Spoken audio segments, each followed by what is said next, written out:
Selamat pagi ibu-ibu yang terkasih, bersyukur kepada Tuhan kita Yesus Kristus yang telah mengumpulkan kita pada pagi hari ini.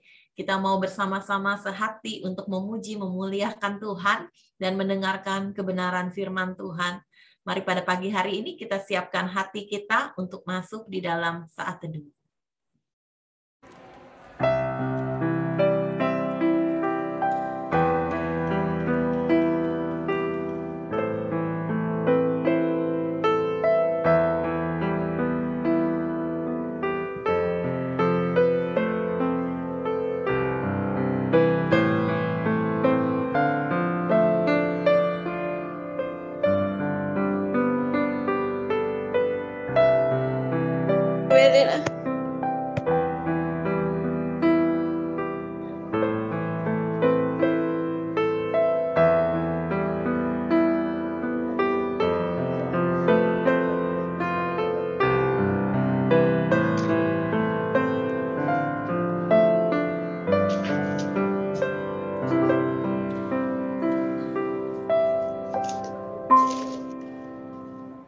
Amin.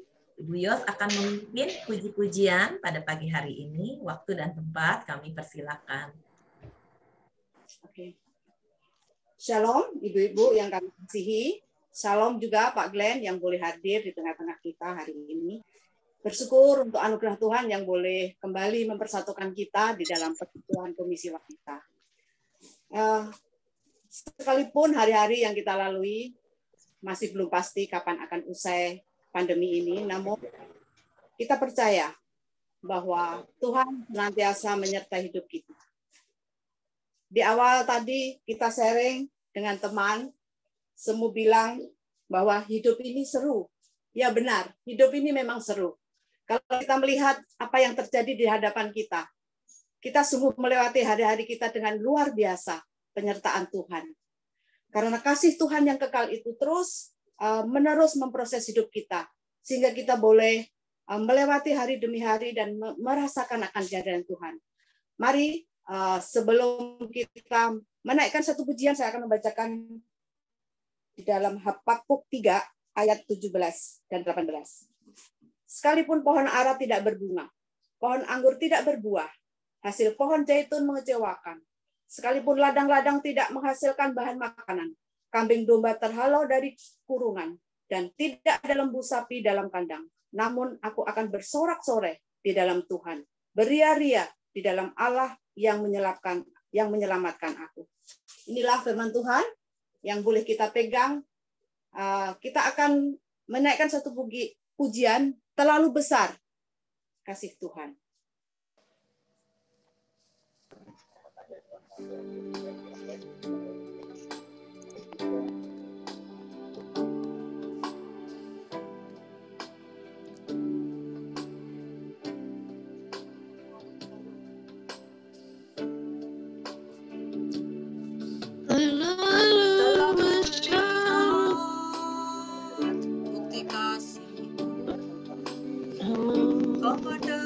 Menderita dengan darahmu kau selamatkanku, kini ku hidup menyenangkanmu. Terlalu besar kasih-Mu Bapa, pengorbanan yang kau berikan bagiku.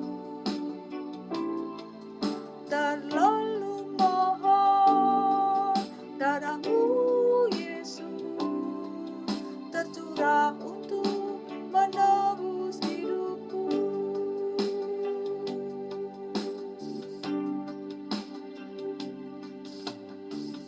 Telah kulihat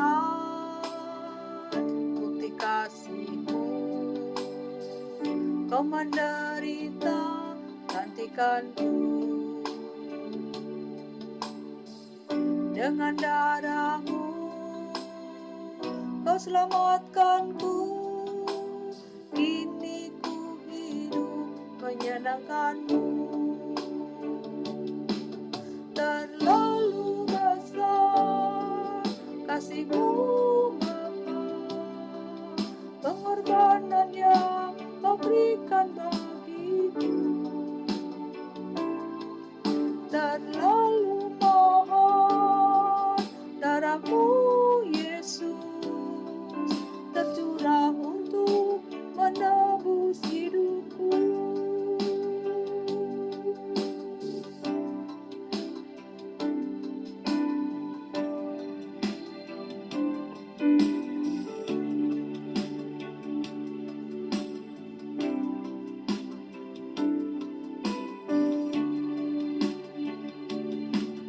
terlalu besar kasih-Mu Bapa, pengorbanan yang Kau berikan bagiku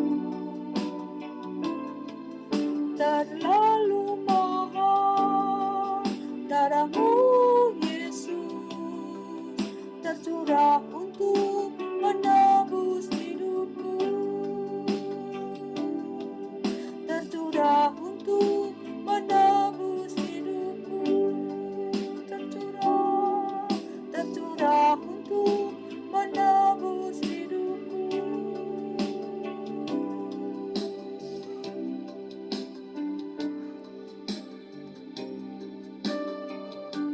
Mari kita berdoa.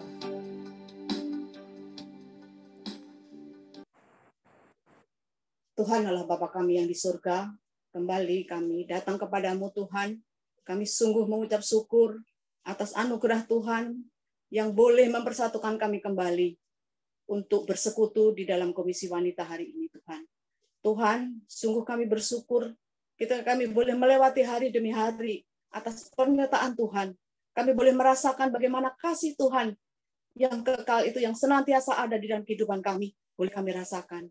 Tuhan, sungguh kami bersyukur Engkau telah berikan kami kekuatan kesehatan. Boleh kami bersekutu pada hari ini. Kami juga mengingat Tuhan untuk rekan-rekan kami yang mungkin tidak bisa ambil bagian ikut persekutuan ini. Biarlah Engkau sendiri Tuhan juga yang tilik mereka satu persatu. Ya Tuhan, kami juga ingin menaikkan pujian. Kami ingin mendengarkan firman-Mu. Biarlah Tuhan, Engkau teduhkan hati kami. Terlebih kami mohon biarlah Tuhan ampuni dosa dan kesalahan kami. Tuhan layakkan kami untuk boleh kami menikmati hadirat Tuhan. Kami juga mau bersyukur Tuhan, Kau sudah utus hamba-Mu, Guru Injil Glenn boleh ada di tengah-tengah kami untuk menyampaikan firman-Mu. Biarlah Engkau sendiri Tuhan juga yang urapi, agar firman-Mu ini Tuhan boleh berkuasa untuk mengajar dan membimbing di dalam kehidupan kami. Tuhan, kami mau menyerahkan persekutuan ini dari awal hingga akhirnya. Biarlah nama-Mu saja yang dipermuliakan. Dan Tuhan juga yang urapi, Tuhan yang kuduskan semua sarana yang ada. Semua boleh dipakai untuk menunjang jalannya persekutuan ini. Kami naikkan doa ini Tuhan hanya di dalam nama Tuhan kami Yesus Kristus. Kami sudah berdoa dan mengucap syukur. Amin.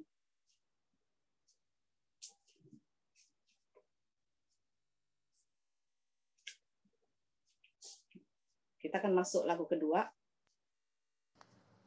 Mari kita siapkan hati masuk di dalam doa syafaat.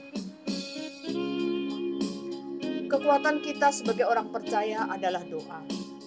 Karena di balik doa orang yang benar, ada kuasa Tuhan dinyatakan. Tak tersembunyi kuasa Allah. Kalau lain ditolong, saya juga.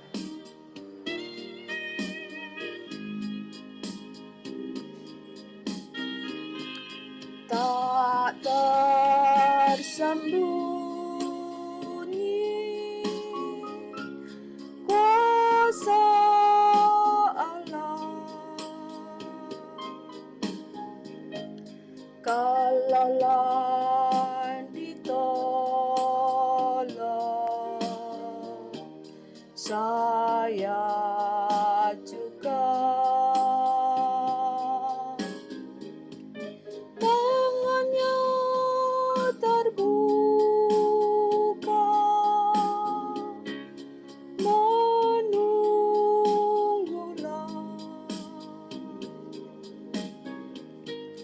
Tak tersembunyi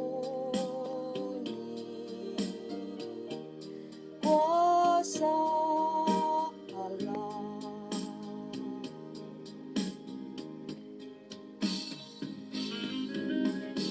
Ya Tuhan, betapa seharusnya kami semakin menyadari bahwa Engkau senantiasa memperhatikan hidup kami.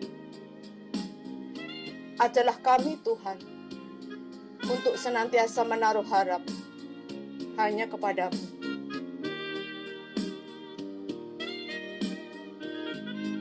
Tak tersembunyi kuasa Allah.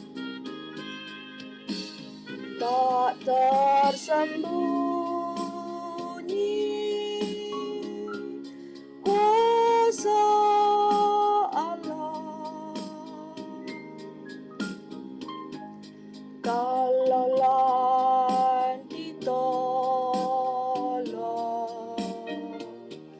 saya juga tangannya terbuka menunggulah,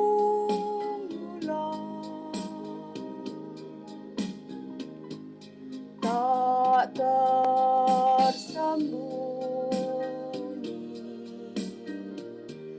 kuasa Allah.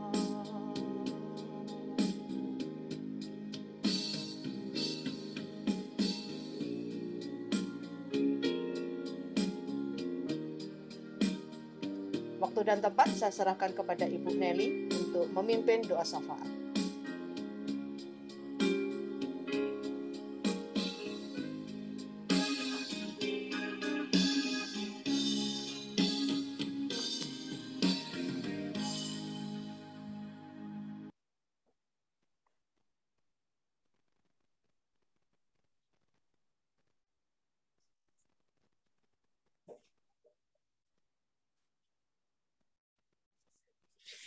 Mari ibu-ibu sekalian kita masuk dalam doa syafaat.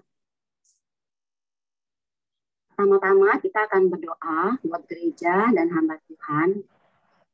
Kita berdoa bersama-sama di masa pandemi ini, kalau gereja kita sudah mulai dibuka, kita berdoa untuk lancarannya semuanya untuk hamba-hamba Tuhan. Mari kita sama-sama berdoa. Tuhan, terima kasih kalau pada siang hari ini kami boleh datang kepadamu. Tuhan, kami datang dengan penuh kerendahan hati kami, Tuhan.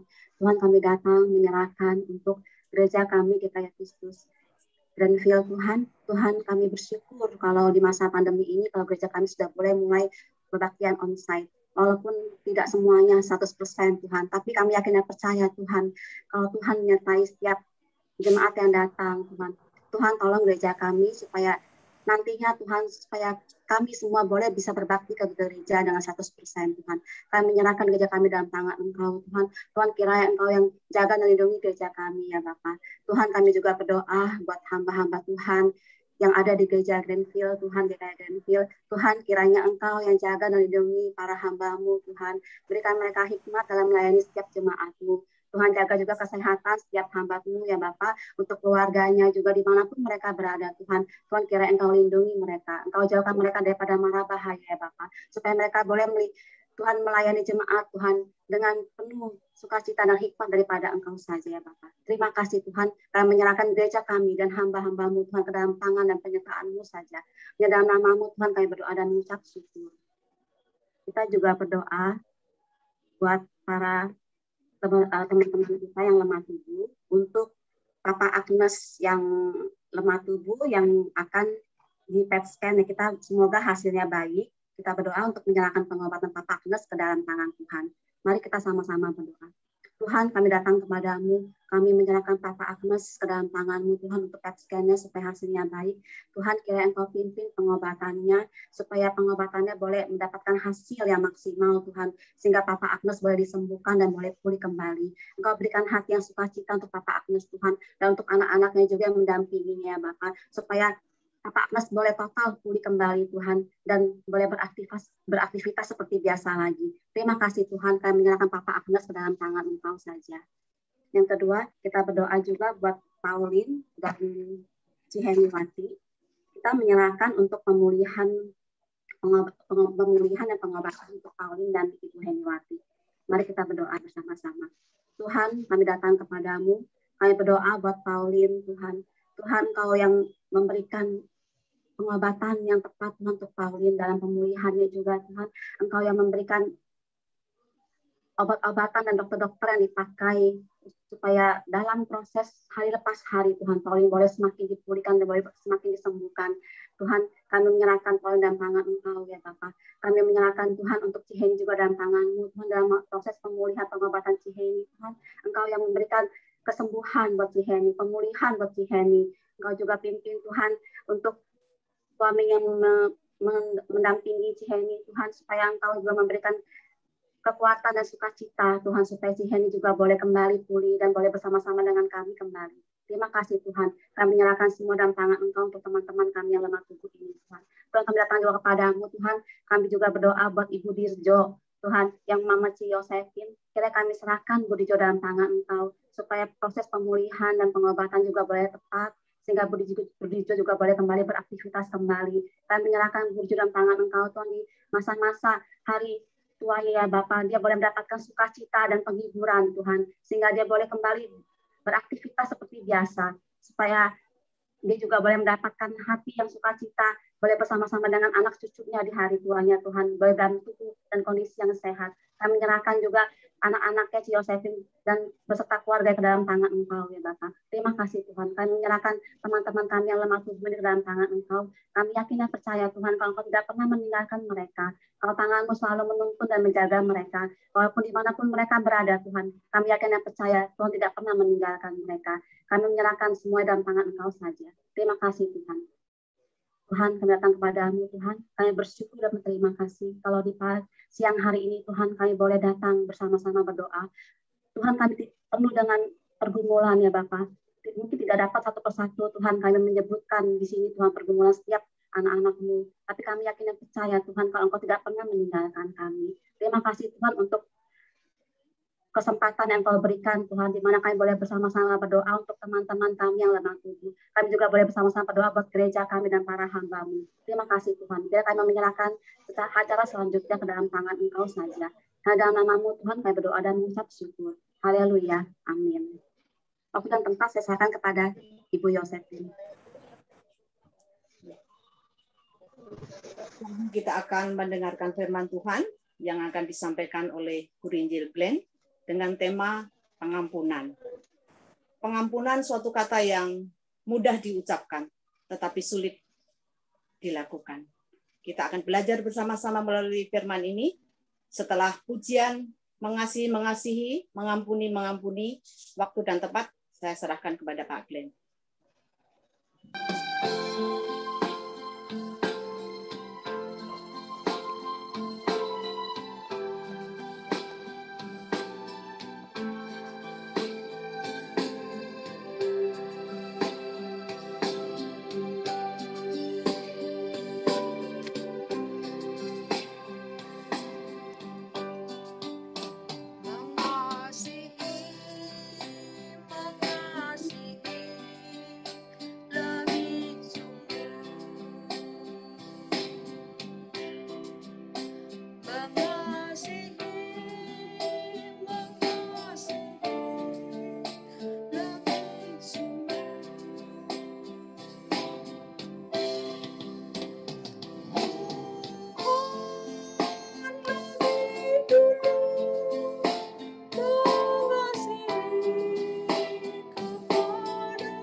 Ya, Ibu-ibu, selamat siang. Kita siapkan hati kita untuk kita merenungkan firman Tuhan pada hari ini. Mari kita tundukkan kepala dan kita berdoa terlebih dahulu. Pujian tadi mengingatkan kami Tuhan bahwa kami hidup untuk saling mengampuni. Karena Engkau yang sudah mengampuni kami, oleh karena Engkau begitu mengasihi kami. Kami tahu Tuhan bahwa ini memang bukan sesuatu yang mudah. Sesuatu yang sulit, mudah untuk kami ucapkan. Tetapi sebenarnya di dalam praktek kami, di dalam kehidupan nyata kami sulit untuk menerapkan itu. Oleh sebab itu ya Tuhan, tolong kami hari ini ketika kami akan merenungkan bagian firman Tuhan ini yang bicara tentang pengampunan. Tolong kami Tuhan, supaya bukan saja kami sampai pada mendengar saja, tetapi lebih daripada itu, kami boleh dapat melakukannya dalam hidup beriman kami hari lepas hari. Berkati dan tolong kami semua, hamba-Mu yang Kau percayakan untuk menyampaikan isi hati-Mu, Kau pakai dan tolong dia, supaya dia boleh menjadi saluran berkat untuk ibu-ibu di siang ini.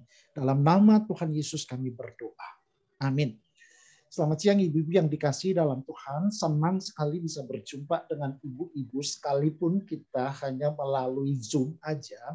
Tapi saya bersyukur bahwa bisa berjumpa dengan ibu-ibu dan bisa melihat ibu-ibu secara dekat begitu ya. Hari ini kita belajar satu tema yang tadi sebenarnya saya sudah sampaikan ke Ibu Vivi, tema yang cukup berat bagi saya karena ya kalau bicara untuk persiapan firman Tuhan gampang, tetapi untuk melakukannya itu juga cukup sulit dan masih berjuang. Kita sama-sama berjuang ibu-ibu dan kita akan baca satu bagian firman Tuhan. Saya akan bacakan untuk kita sekalian dari Matius pasal 18 ayat 21 sampai 35. Ini bicara tentang pengampunan. Matius 18, 21 sampai 35 saya bacakan untuk ibu-ibu sekalian. Atau boleh kalau misalnya saya bisa share screen, saya coba pakai di ini untuk saya ibu-ibu bisa mengikuti atau bisa ikut dari apa yang saya bacakan. Matius 18 ayat 21 sampai 35. Ya, apakah sudah kelihatan ya ibu-ibu? Ya, oke. Saya bacakan untuk kita sekalian Matius pasal 18 21 sampai 35. Kemudian datanglah Petrus dan berkata kepada Yesus, "Tuhan, sampai berapa kali aku harus mengampuni saudaraku jika ia berbuat dosa terhadap aku? Sampai 7 kali?" Petrus bertanya dan dia juga mengajukan satu angka kepada Tuhan Yesus. Tapi perhatikan apa yang Yesus katakan kepadanya. Apa yang dijawab oleh Tuhan Yesus. Ayat 22. Tetapi Yesus berkata kepadanya, "Bukan. Aku berkata kepadamu bukan sampai 7 kali. Melainkan sampai 70 kali 7 kali. Sebab hal kerajaan surga seumpama seorang raja yang hendak mengadakan perhitungan dengan hamba-hambanya. Setelah ia mulai mengadakan perhitungan itu, dihadapkanlah kepadanya seorang yang berhutang 10.000 talenta. Tetapi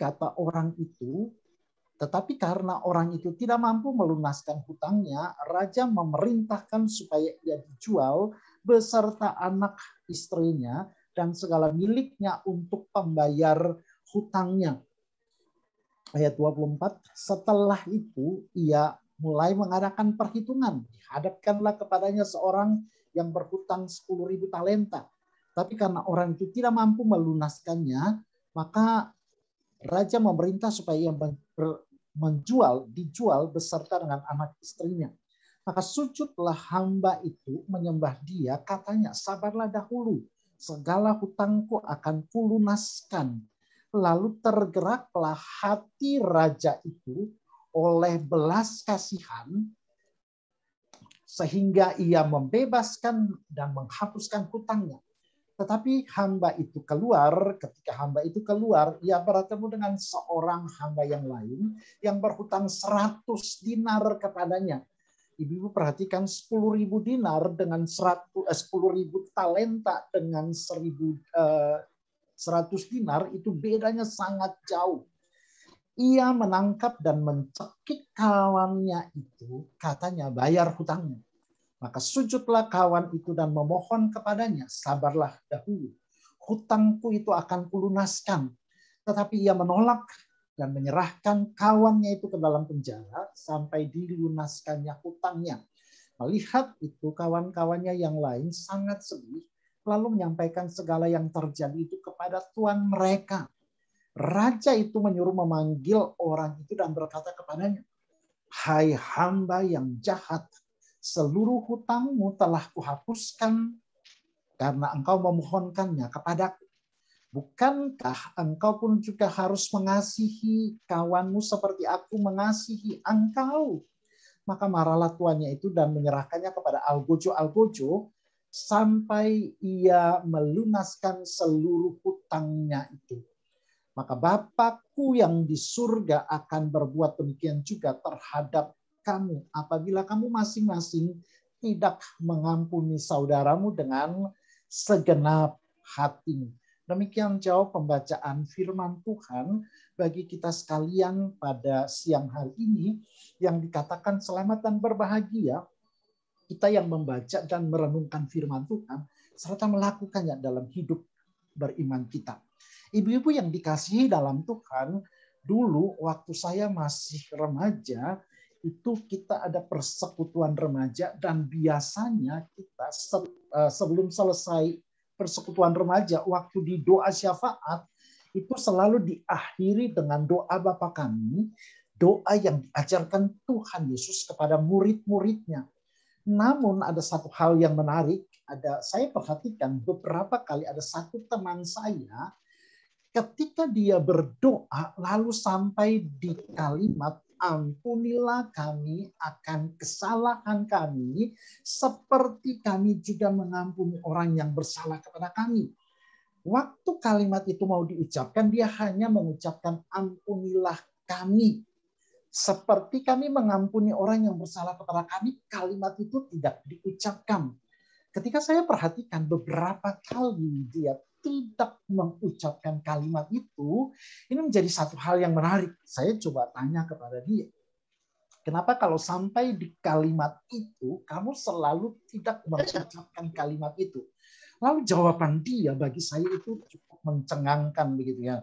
Waktu itu kan kita belum mengerti apa-apa, masih anak remaja gitu. Dia bilang, saya belum bisa mengampuni orang. Jadi saya tidak mau mengucapkan itu karena saya berdosa kepada Tuhan. Satu kalimat yang menarik yang bagi saya, ya waktu itu kita masih culun-culun ya, masih muda, masih pucuk begitu ya. Ini sekarang udah mulai tua begitu ibu-ibu ya. Nah, satu hal yang menarik ketika saya mendengarkan jawaban daripada teman saya itu. Dan waktu saya persiapkan bagian firman Tuhan ini, saya ingat apa yang dikatakan oleh teman saya. Dan memang tidak mudah ketika kita berkata, kita mengampuni, tetapi ketika kita mengucapkan itu, sebenarnya kita tidak melakukannya itu dengan segenap hati. Hanya sebatas kata-kata yang kita ucapkan. Pengampunan, aku mengampuni kamu, aku memaafkan kamu, tetapi sebenarnya kita tidak melakukannya dengan segenap hati. Nah, apa yang dikatakan Alkitab berbicara mengenai pengampunan ini? Satu hal yang menarik tadi dalam Matius 18 ayat 21 sampai 35 itu percakapan antara Yesus dengan murid-muridnya yang diwakili oleh Petrus. Waktu itu Petrus datang dan bertanya kepada Tuhan Yesus, Guru, sampai berapa lama lagi aku harus mengampuni saudaraku jika ia berbuat dosa terhadap aku? Sampai 7 kali.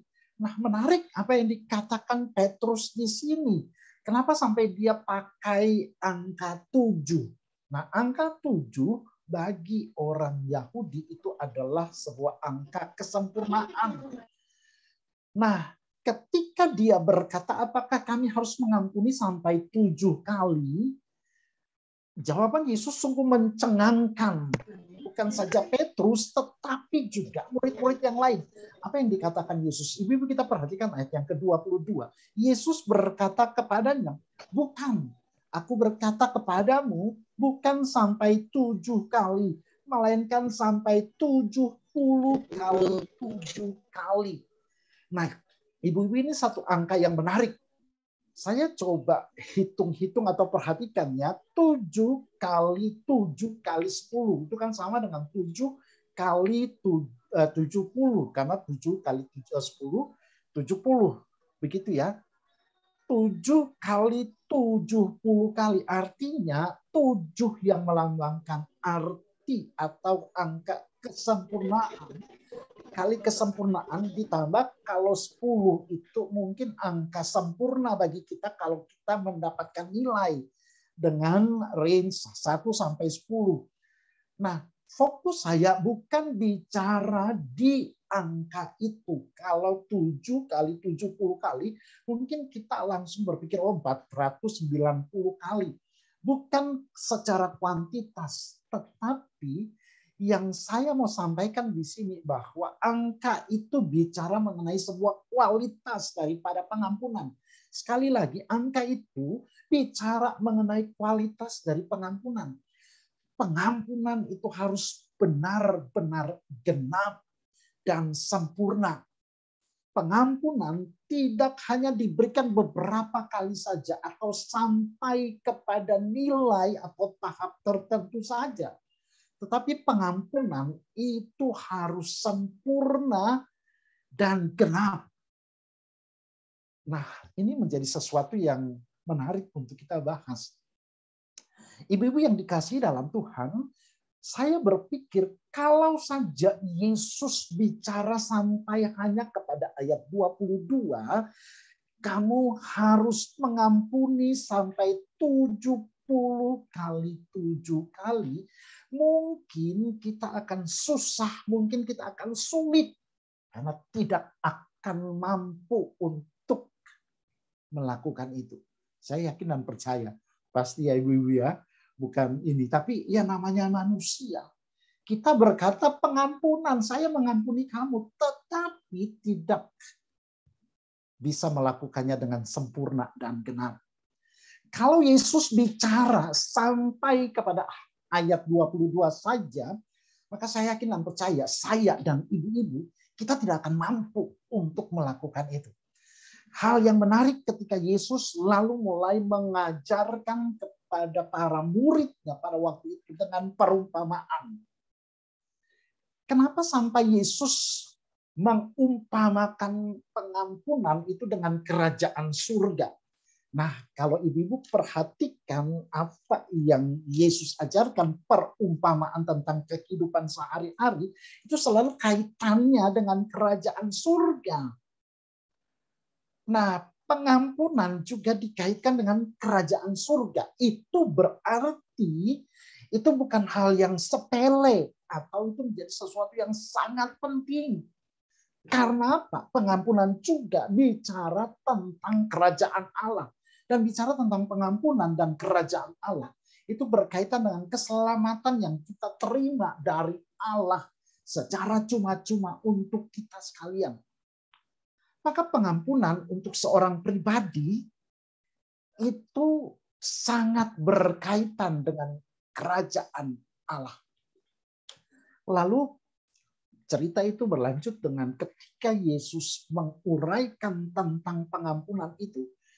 Lalu dia mengumpamakan akan hal ini dengan kerajaan surga. Waktu itu salah seorang hamba yang berhutang 10.000 talenta kepada raja. Ibu yang dikasihi dalam Tuhan, saya waktu persiapkan bagian firman Tuhan ini, lalu saya coba untuk hitung-hitungan ya, begitu ya. 10.000 talenta itu kira-kira harganya seperti apa kalau kita ukur dengan kurs sekarang. Mungkin itu jutaan dolar Amerika, begitu ya. Nah, ibu-ibu, upah pekerja satu hari pada zaman itu satu hari 1 dinar. Nah, 1 dinar, kalau 1 talenta itu sama dengan 6.000 dinar. 1 hari kerja 1 dinar, berarti kalau 6.000 dinar, itu berarti harus 6.000 hari kerja. 6.000 hari kerja itu kan cukup banyak begitu. Belum lagi itu dikalikan 10.000. 10.000 adalah nilai utang dari hamba ini. Kita bisa bayangkan itu betapa banyaknya utang dari si hamba ini. 10.000 talenta dikali 6.000. Itu besar sekali. Itu besar sekali. Nah, Tuhan Yesus mengumpamakan hal ini untuk menggambarkan bagaimana cara kita memberikan pengampunan.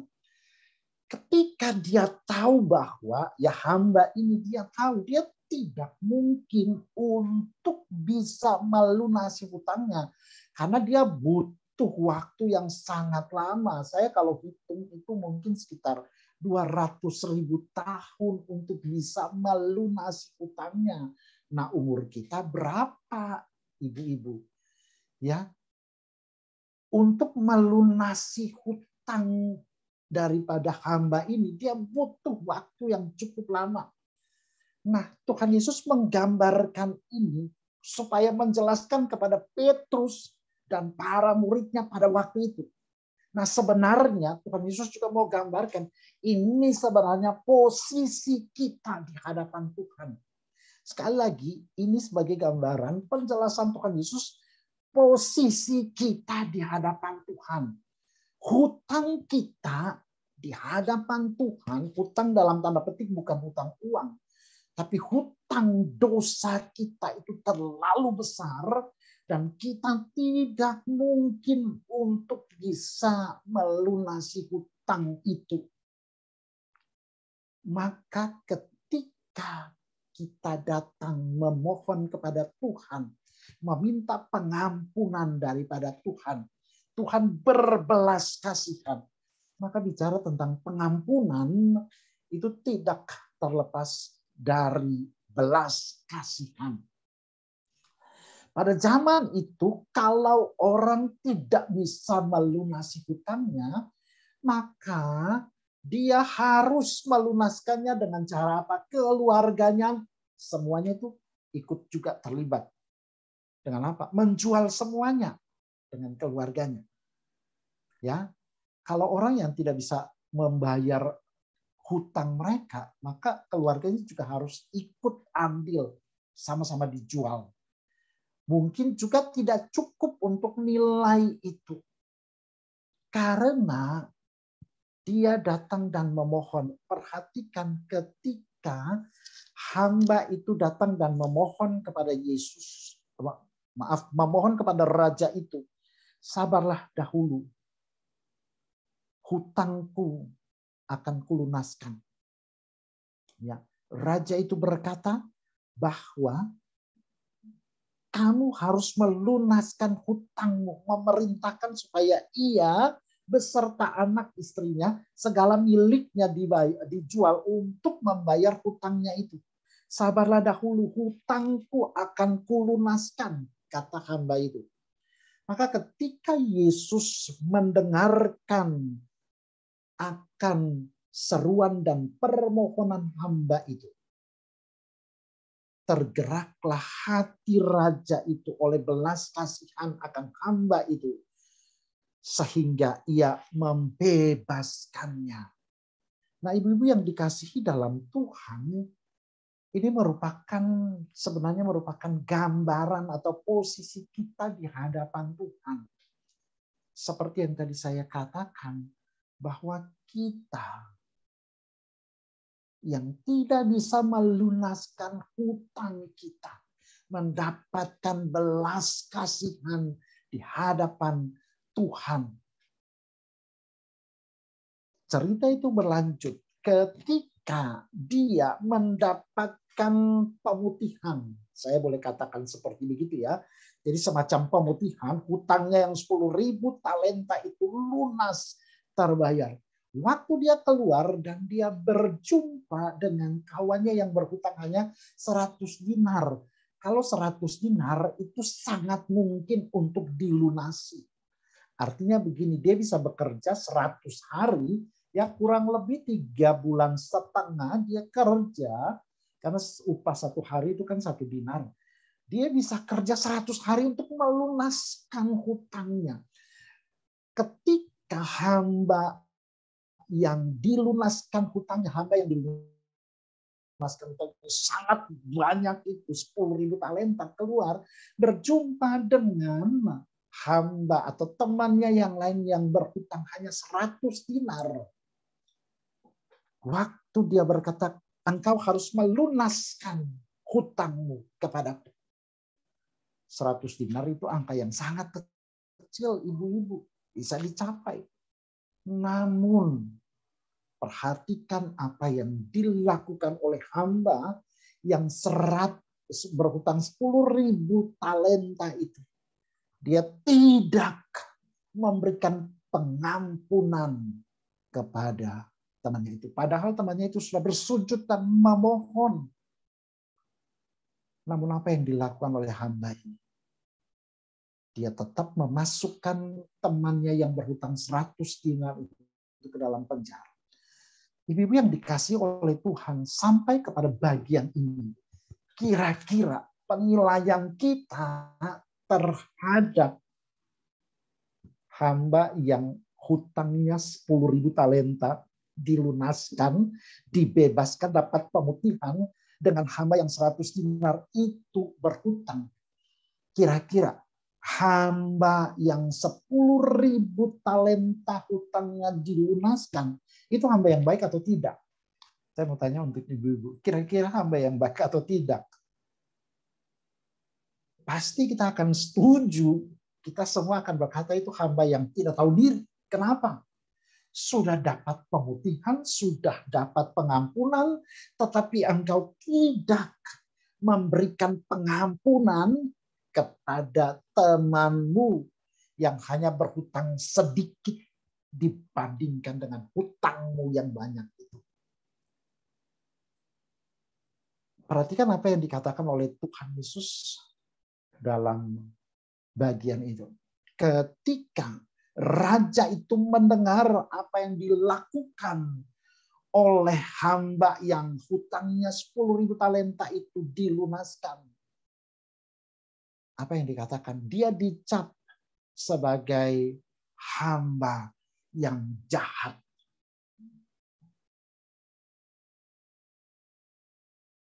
Maka sampai kepada bagian ini,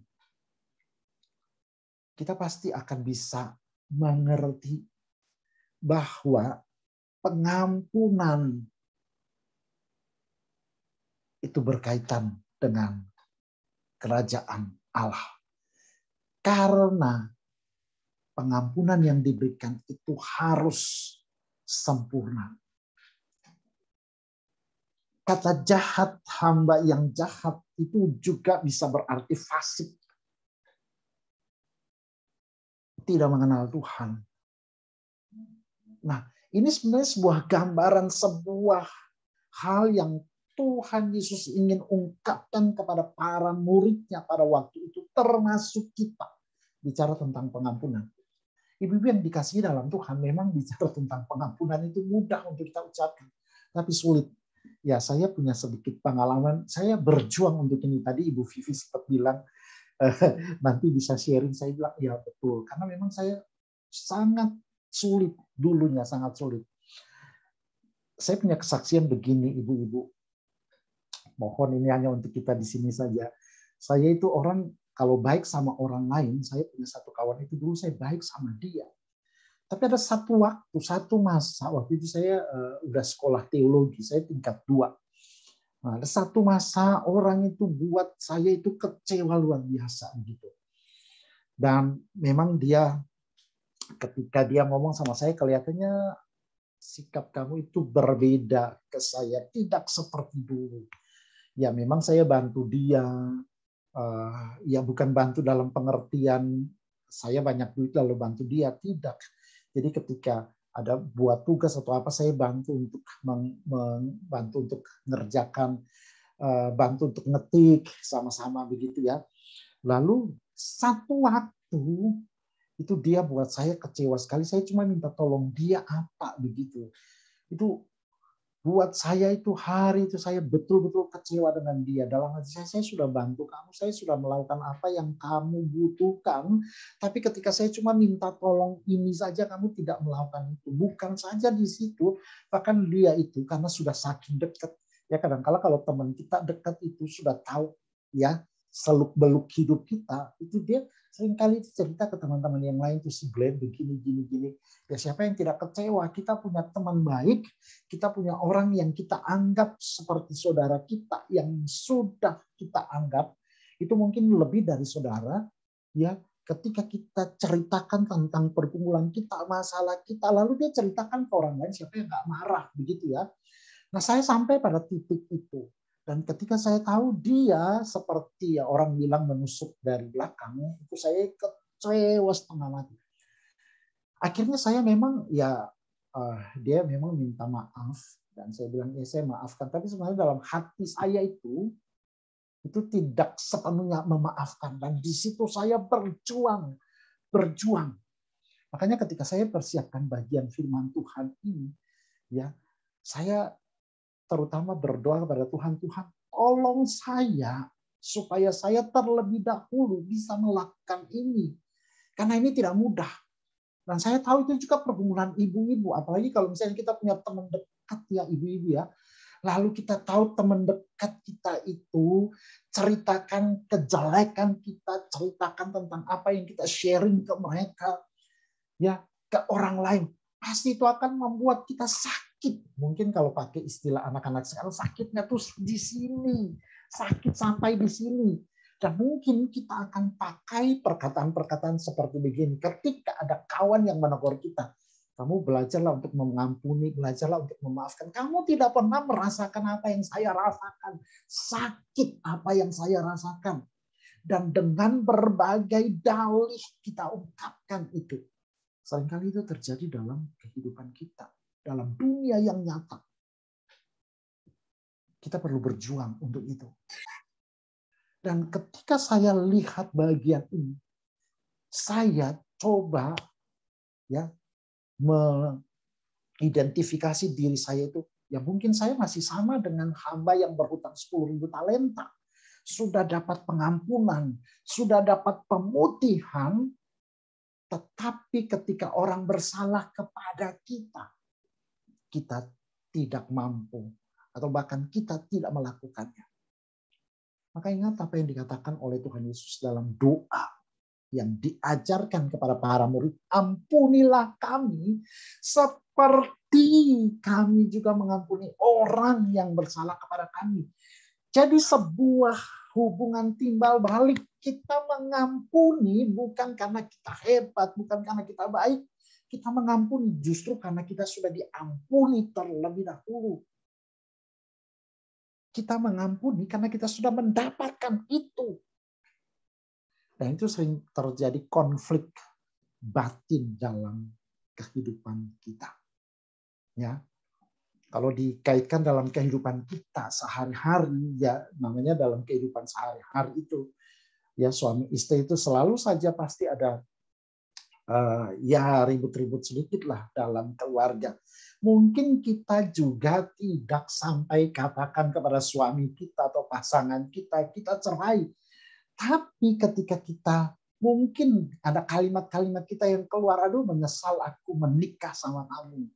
Atau mungkin kalau saya tidak menikah sama kamu, mungkin hidup saya jauh lebih baik. Ini sebenarnya kan bahasa-bahasa, ya saya menyesal menikah dengan kamu. Mungkin seperti itu. Memang tidak ada kata cerai di dalamnya. Tetapi sebenarnya itu mengarah ke sana. Jadi kalau kita mau praktekkan dalam hidup kita memang tidak mudah, ibu-ibu. Perlu anugerah Tuhan, perlu kasih karunia Tuhan. Sekali lagi bicara tentang pengampunan, itu tidak terlepas dari bicara tentang kerajaan Allah. Maka ketika kita sebagai gereja Tuhan bicara tentang pengampunan, kita sebagai gereja Tuhan yang adalah perwakilan kerajaan Allah di tengah-tengah dunia ini, maka kita harus mengampuni dan harus mengampuni dengan sempurna dan genap. Ya.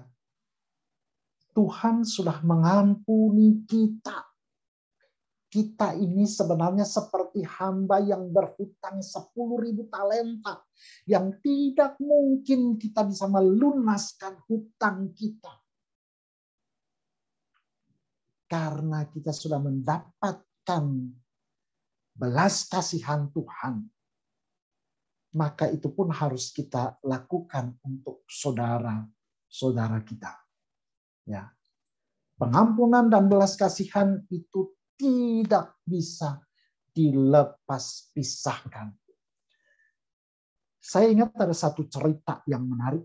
Ibu-ibu mungkin pernah dengar ada seorang wanita yang bernama Corrie ten Boom. Corrie ten Boom ini adalah seorang yang ditangkap oleh tentara Nazi pada waktu itu dan kemudian dimasukkan ke dalam penjara wanita. Wanita-wanita yang dimasukkan ke dalam penjara, dalam kamp-kamp konsentrasi itu, ya, mereka diperlakukan dengan tidak baik oleh tentara Nazi. Mereka diperlakukan dengan jahat. Ya. Satu ketika mereka disiksa, diberikan pakaian yang kotor, lalu diberikan makan yang seadanya begitu. Dan itu kan pasti menimbulkan rasa sakit hati yang mendalam bagi orang-orang yang demikian. Di dalam perjalanan waktu teman-teman Corrie, salah satunya teman baik Corrie ten Boom yang namanya Betsy itu meninggal di dalam penjara karena tidak kuat mengalami siksaan yang demikian. Singkat cerita, setelah sekian tahun dia di penjara, akhirnya Corrie ten Boom itu dibebaskan. Dan pada waktu dia dibebaskan, dia menjadi seorang pelayan Tuhan. Dan satu kesempatan dia diberikan kesempatan untuk berkhotbah tentang pengampunan Tuhan di gereja. Pada waktu dia berkhotbah atau menyampaikan firman Tuhan tentang pengampunan secara sempurna yang diberikan Tuhan kepada manusia yang tidak layak. Ya, dan itulah pengampunan yang Tuhan berikan. Setelah khotbah, ada seorang pria yang mendekati Corrie. Dia menghampiri Corrie. Ketika Corrie melihat pria itu, dia begitu kaget. Karena pria ini termasuk salah satu tentara Nazi yang menyiksa Corrie dan teman-teman wanitanya dalam kamp konsentrasi. Pada waktu dia melihat wajah laki-laki ini, kebenciannya itu begitu luar biasa. Secara manusia pasti kita tahu dia punya kenangan-kenangan pahit tentang hal itu. Lalu ketika laki-laki itu berkata kepada dia, saya salah satu orang yang termasuk tentara Nazi yang melakukan tindakan yang keji kepada wanita-wanita di dalam kamp konsentrasi itu. Pria itu lalu menyodorkan tangannya untuk mau berjabat tangan dengan Corrie. Namun Corrie tidak memberikan respon, dia hanya diam. Saya ketika baca kisah ini, saya cuma bayangkan dia punya rasa sakit hati yang mendalam. Lalu dia tulis dalam buku diarinya, ketika tangan laki-laki yang disodorkan kepadanya, pada akhirnya dia mencoba untuk menjabat tangan laki-laki. Corrie mengalami sebuah pemulihan dari Tuhan. Dia tahu dia tidak mampu untuk memberikan pengampunan kepada orang yang sudah berlaku jahat dalam hidupnya. Tapi dia percaya bahwa ada kasih karunia Tuhan yang Tuhan berikan kepadanya. Dalam kasih karunia Tuhan itulah yang memampukan dia untuk memberikan pengampunan. Ibu-ibu yang dikasihi oleh Tuhan, bagaimana dengan kehidupan kita hari ini? Bicara tentang pengampunan itu mudah, tetapi di dalam prakteknya tidak mudah. Ketika kita bicara tentang pengampunan, ingat, kita sudah mengalami belas kasihan Tuhan. Kita sudah mengalami kasih karunia Allah. Kita sudah mengalami pengampunan tanpa syarat yang Tuhan berikan kepada kita. Maka ketika kita mengingat kita adalah orang yang mendapatkan kasih karunia di hadapan Tuhan, akan memampukan kita, menolong kita. Saya tidak mengatakan bahwa memang setelah itu kita langsung bisa. Tidak juga, itu butuh proses. Saya sendiri pun butuh proses. Tapi ketika kita melihat kita pun diampuni karena kasih karunia Tuhan, maka itu akan mendorong kita untuk memberikan pengampunan kepada orang lain. Ketika Yesus disalibkan di atas kayu salib, perkataan pertama yang Yesus ucapkan, ya Bapa, ampunilah mereka, sebab mereka tidak tahu apa yang mereka perbuat. Saya tahu bahwa itu memang sulit, tapi teladan itu Yesus sudah berikan. Teladan itu Yesus sudah tunjukkan kepada kita. Maka sebagai orang-orang yang percaya, tadi saya katakan bahwa gereja, kita sebagai wakil kerajaan Allah di tengah-tengah dunia. Maka kita harus tunjukkan citra kita dan wibawa kita sebagai orang-orang yang sudah mendapatkan pengampunan. Dan ketika kita sadar itu akan menolong kita dan membuat kita untuk bisa juga mengampuni orang lain. Saya tahu ibu-ibu memang ini tidak mudah. Tapi mari kita mulai belajar. Belajar. Kenapa? Karena apa yang kita lakukan, apa yang kita kerjakan, kita bertanggung jawab kepada Tuhan. Dalam perumpamaan yang Yesus sampaikan kepada Petrus dan para murid yang lain, itu diakhiri dengan sebuah kalimat yang begitu indah. Maka Bapakku yang di surga akan berbuat demikian juga terhadap kamu apabila kamu masing-masing tidak mengampuni saudaramu dengan segenap hati. Perhatikan, bukan saja mengampuni saudaramu, tetapi mengampuni dan dengan segenap hati. Ini satu bagian yang sangat berat. Ibu-ibu kita berjuang sama-sama. Saya, ibu-ibu kita berjuang sama-sama. Ketika saya khotbahkan ini, saya juga sedang mengkhotbahkannya untuk diri saya. Tidak mudah. Tapi ketika kita berharap kepada anugerah Tuhan, kita akan dikuatkan, kita akan dimampukan. Corrie ten Boom bisa memaafkan orang yang berlaku keji kepada dia. Karena dia sudah mendapatkan belas kasihan dari Tuhan. Pengampunan harus terpancar dari hidup kita. Pengampunan yang kita berikan harus disertai dengan belas kasihan Tuhan. Dan pengampunan yang kita berikan adalah pengampunan dengan segenap hati. Tuhan kiranya menolong kita. Tuhan kiranya memampukan kita ibu-ibu di dalam hidup beriman kita sehari-hari. Jadi kalau bicara tentang pengampunan, maka kita sedang menjadi wakil Allah di tengah-tengah dunia ini. Tuhan kiranya memberkati kita sekalian. Kita berdoa sekali lagi. Kami tahu bahwa memang tidak mudah ya Tuhan kalau kita bicara tentang pengampunan. Gampang untuk kami mengucapkannya Bapa. Tetapi dalam praktek, dalam hidup beriman kami dari hari lepas hari, itu tidak mudah Tuhan. Oleh sebab itu ya Tuhan tolong kami. Supaya kami juga yang sudah mengalami belas kasihan Tuhan. Mengalami pengampunan daripada Tuhan. Kami tunjukkan itu di dalam kehidupan beriman kami sebagai wakil Allah di tengah-tengah dunia ini. Dalam relasi kami dengan keluarga, dalam relasi kami dengan sesama, relasi kami dengan orang-orang yang dekat dengan kami, di tempat kerja kami, di lingkungan kami, Tuhan tolong kami. Walaupun kami diperlakukan dengan tidak baik, walaupun kami diperlakukan dengan tidak adil, biarlah Tuhan, kami juga mau mengampuni orang-orang yang melakukan hal yang jahat kepada kami. Terima kasih untuk kebenaran firman Tuhan yang boleh kami renungkan pada hari ini. Tuhan tolong kami, ajar kami, supaya kami tetap melihat akan kasih karunia Tuhan dalam hidup kami.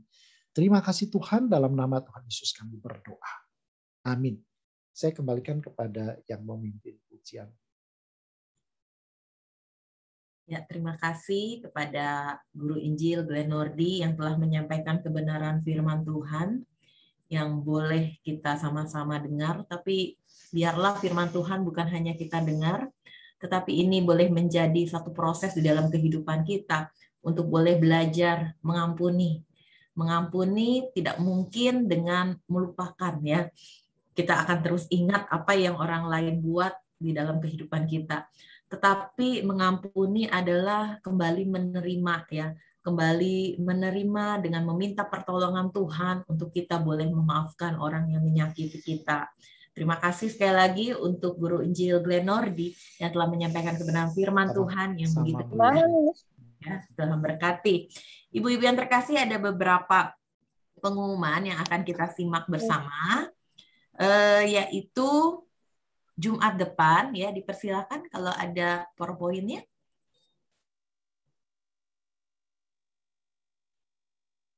Ya, hilang lagi ya, Laras ya. Oh, udah ada ya. Oke, Jumat depan kita akan masuk ke dalam kelompok dengan sebuah tema, yaitu bersabar dalam penderitaan. Jumat 19 November 2021 jam 10. Ya, ini merupakan sebuah tema yang begitu penting di dalam kehidupan kita. Karena kita tahu kehidupan ini tidak berjalan seperti jalan tol gitu ya, mulus. Bahkan jalan tol aja kita tahu bersama-sama itu ada kadang-kadang ya tidak mulus-mulus amat begitu ya. Nah, inilah kehidupan.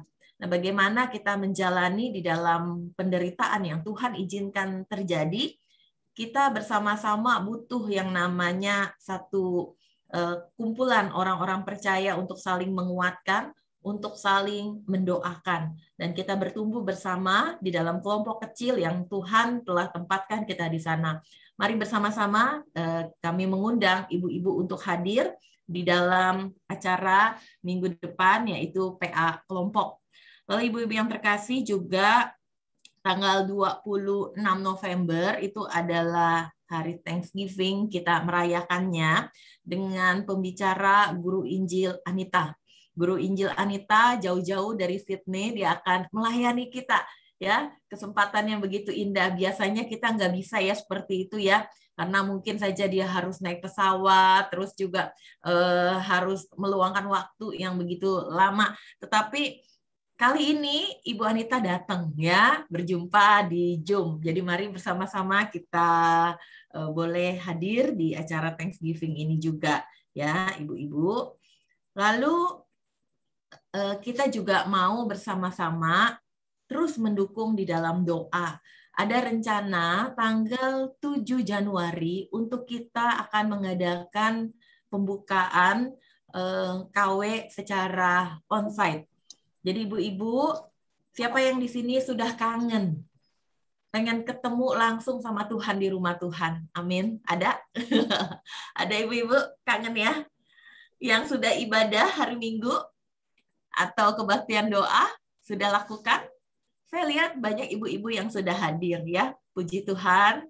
Ya, terus kami mengundang, mari ibu-ibu, kalau kita belanja ke pasar kita nggak takut, kita ke mall kita nggak takut ya, ke tempat rekreasi mungkin kita udah berani.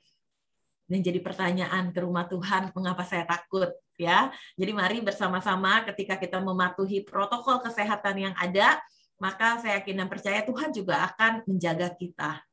Mari datang dan doakan terus tanggal 7 Januari ya Bu Vivi ya, kita akan buka. Mungkin saja ini saya tahu tidak banyak ibu-ibu yang semua bisa hadir. Mungkin karena ada kendala atau apapun itu. Oleh karena itu kita tetap akan ada Zoom dan juga ada YouTube. Ya, tetapi lebih menarik atau pastinya lebih istilahnya menyentuh hati kita ya untuk boleh berjumpa secara langsung. Yaitu pengumuman dari saya. Apakah ada tambahan dari Bu Vivi? Ya, saya mau mengingatkan sekali lagi untuk ibu-ibu bahwa setiap hari Jumat kita tetap masih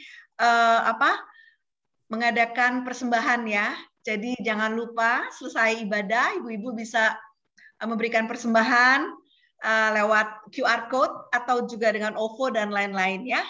Jadi tetap ada gitu, jangan dikira kalau kita nggak umumkan bahwa nggak ada ya. Oke, terima kasih. Dan sekarang kita akan foto ya. Mohon untuk di on semua videonya. Oke, ya. Oke, saya foto. 1, 2, 3.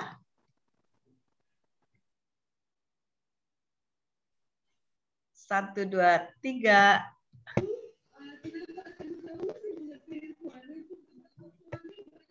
1, 2, 3, terakhir.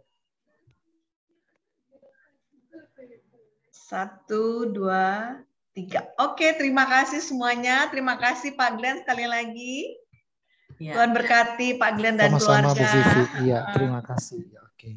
Iya. Oke, terima kasih. Iya. Bu Celia, apakah ada yang baru pertama kali, Bu Celia? Selamat siang Ibu-Ibu. Makasih Pak Glenn. Ini ada Ibu Mary 57.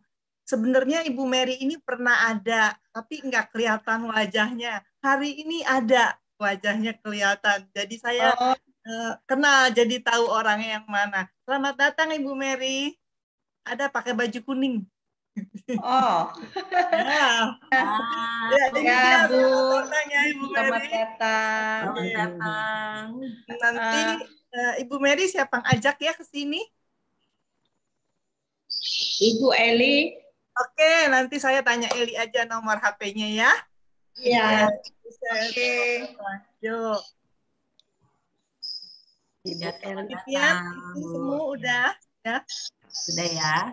Oke. Kalau tidak ada pengumuman tambahan, oh ya, untuk panitia yang telah dihubungi untuk kita latihan Zoom dan juga untuk Ibu Ois dan Ibu Ida, setelah ini kita jangan keluar dulu dari Zoom karena kita akan bersama-sama berkumpul sebentar ya. Mari kita satukan hati, kita kembali rendahkan hati kita bersyukur kepada Tuhan. Ya Bapa, kembali kami datang kepadamu.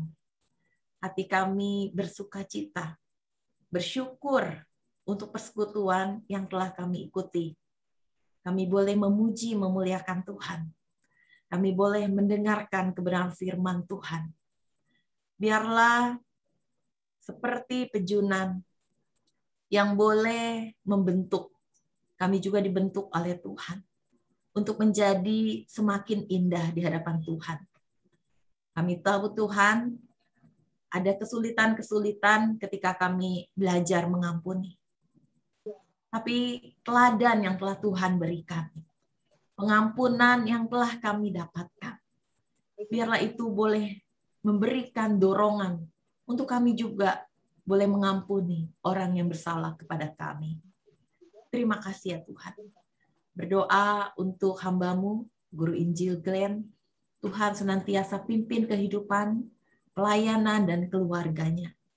Dan kami juga berdoa untuk seluruh ibu-ibu yang hadir, baik lewat Zoom maupun lewat YouTube.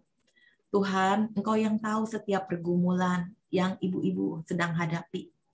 Mungkin itu adalah pergumulan ekonomi, pergumulan keluarga, relasi suami istri, anak menantu, ataupun mungkin itu adalah pergumulan ekonomi. Semuanya Tuhan, kami mau serahkan ke dalam tangan-Mu ya Tuhan. Kami tahu kami punya Tuhan yang dapat kami andalkan. Amin. Hanya Engkaulah satu-satunya yang menjadi penolong dan perisai dalam hidup kami. Amin. Kami menyerahkan ya Tuhan untuk setiap para ibu-ibu ini ke dalam tangan-Mu. Tuhan senantiasa melingkupi setiap kami. Terpujilah nama-Mu ya Bapa. Kami akan mengakhiri persekutuan kami pada pagi hari ini. Dalam nama Tuhan Yesus kami berdoa. Amin. Amin. Amin. Persekutuan kita selesai. Tuhan Yesus memberkati. Terima kasih semuanya. Terima kasih. Terima kasih Pak Glenn. Bye. Tanggal 3 ya Lin, tanggal 3 Lin. Digumulkan. Ya, siap. Langsung juga nggak apa-apa, Bu Lina. Nggak usah rekaman. Iya, nggak usah rekam langsung. Ya.